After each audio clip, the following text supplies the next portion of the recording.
এবারও বাতিল হয়ে গেল ওবিসি। মানে এইভাবে সবাইকে ওবিসি করা যায়?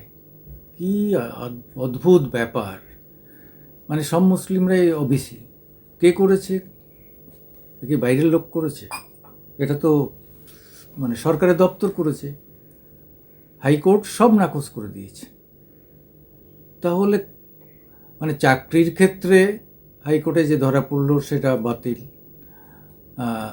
ওএমআর সিট কে করলো, কে দেখলো, কোথায় রাখলো, সেটার কোনো খোঁজ নেই। ফলে ২৭,০০০ লোকের চাকরি যাওয়ার পথে।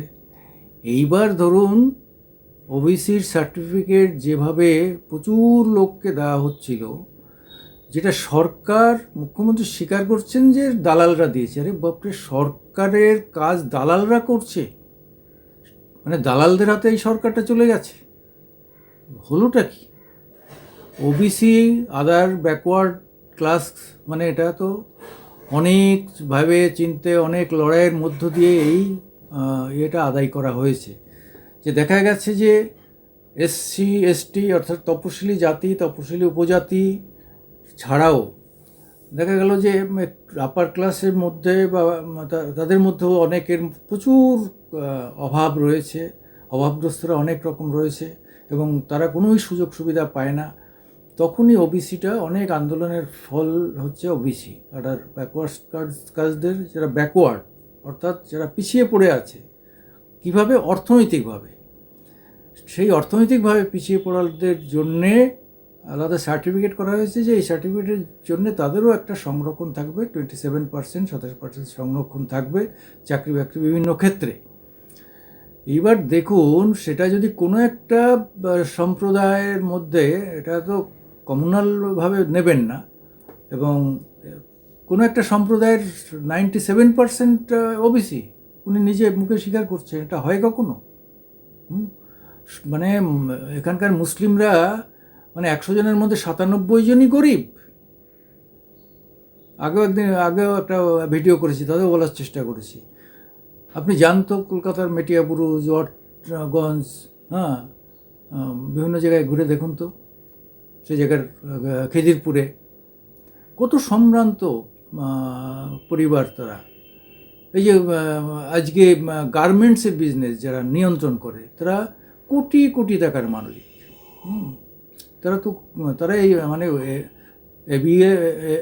এপিএল বিপিএল কোনো কিছুরই সুযোগ নেয় না। আমি দেখেছি মুসলিমদের মধ্যে একটা আত্মাভিমান আছে, এই সরকার দিলেই এমনি নিতে ছুটলো, এটা নয়। কিন্তু উনি দিয়ে যাচ্ছেন, দেখাচ্ছেন যে আমি তোমাদের ভালোবাসি, মুসলমান মানেই আমি মানে সবাইকে যা যা সুযোগ সব দিয়ে দেবো, তোমরা শুধু আমাকে ভোটটা দিও।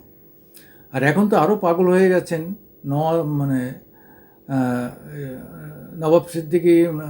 নওশাদ সিদ্দিকী নেমে পড়েছে। হ্যাঁ, আইএসএফ তো একদম মানে দারুণভাবে কাজ করছে, এবং নওশাদ সিদ্দিকী এবং তার পরিবার খুবই যশস্বী এবং সৎ মানুষ, এবং তারা অত্যন্ত ভালো। আমি তাদের ওই পরিবারে গেছি, থেকেছি, খেয়েছি। ওরা অসাধারণ মানুষ, অসাধারণ মানুষ।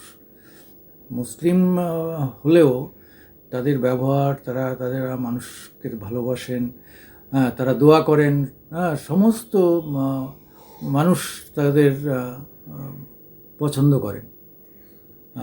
তাদের একটু মানে জল পড়াতে তাদের রোগ সেরে যায়, এই বিশ্বাস, এত আত্মবিশ্বাস।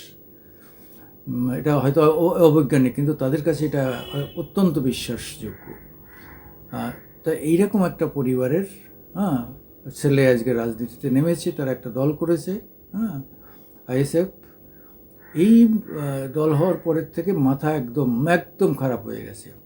সকাল থেকে সন্ধ্যা পর্যন্ত ওবিসি ও মানে শুধু সিপিএম একটা সময় যেরকমভাবে শুধু মুসলিম ভোটের জন্যে ছুটতো, এবং জেতার পরে মুসলিম ভোটকে সমস্ত কৃতিত্ব দিত, বললো মুসলমানরা ভোট দিয়েছে বলে আমরা আছি। এটা জ্যোতি বসুর সরকার থেকে বুদ্ধবাবু সরকারে এসে শুধু আরও বেশি করে ক্রেডিট হতো, জেতার পরেও ক্রেডিট দিত, ওই মুসলমানদের ভোটে জিতেছে। অর্থাৎ তারা সবসময় মুসলিম ভোটটাকে রিজার্ভ রাখার চেষ্টা করতো। এখন সেইটা তৃণমূল করছে। কিন্তু তাই বলে একটা সরকার এই জিনিস করতে পারে যে একটা যথেষ্ট উন্নত একটা শ্রেণীকে এইভাবে সমস্ত ব্যাকওয়ার্ড কাস্ট করে দিতে পারে, দিয়ে তাদের সার্টিফিকেট দিয়ে দিতে পারে। কিন্তু তাতে লাভটা কী হয়েছে? মানে অনেকে হয়তো এটা বলছেন, হাইকোর্টও খারিজ করে দিয়েছে, কিন্তু লাভটা কী হয়েছে? কত পার্সেন্ট মুসলিম চাকরি পেয়েছে? সংখ্যালঘু কত পার্সেন্ট চাকরি পেয়েছে আপনার আমলে? হ্যাঁ, 2%ও না, ওরা তো বলে 1.2%। হ্যাঁ, আমি ধরে নিলাম 2%, 3%, তাহলে লাভটা কী হলো? আপনি 100% ব্যাকওয়ার্ড কাস্ট করে দিলেন, কিন্তু চাকরির বেলায় ঘোড়ার ডিম দিলেন। অর্থাৎ চাকরিটা দিলেন না, শুধু ব্যাকওয়ার্ড কাস্ট সার্টিফিকেটটা দিয়ে তাদের মাতিয়ে রাখলেন, তাদের দলে টেনে নিলেন, তাদের জন্য হুতাশ করছেন। হ্যাঁ, সবাই বুঝে গেছে এটা করে খুব একটা লাভ হবে না। দেখা যাক 4 তারিখের রেজাল্ট কী হয়, আর আগামী আরও দুটো নির্বাচন আছে, দেখা যাক। আমি সুকুমার দেবনাথ, মামাটি মানুষের এডিটার, এবং আমার ইউটিউব নিয়ে আপনাদের সামনে আসি। এছাড়া দেবনাথ টিভি আছে। আপনারা আমাদের একটু লাইকস দেবেন, সাবস্ক্রাইব করবেন, দয়া করে একটু সাবস্ক্রাইব করবেন, আমরা যাতে একটু আরও বেশি মানুষের কাছে পৌঁছাতে পারে, এটা আমাদের সবিনয় নিবেদন। নমস্কার।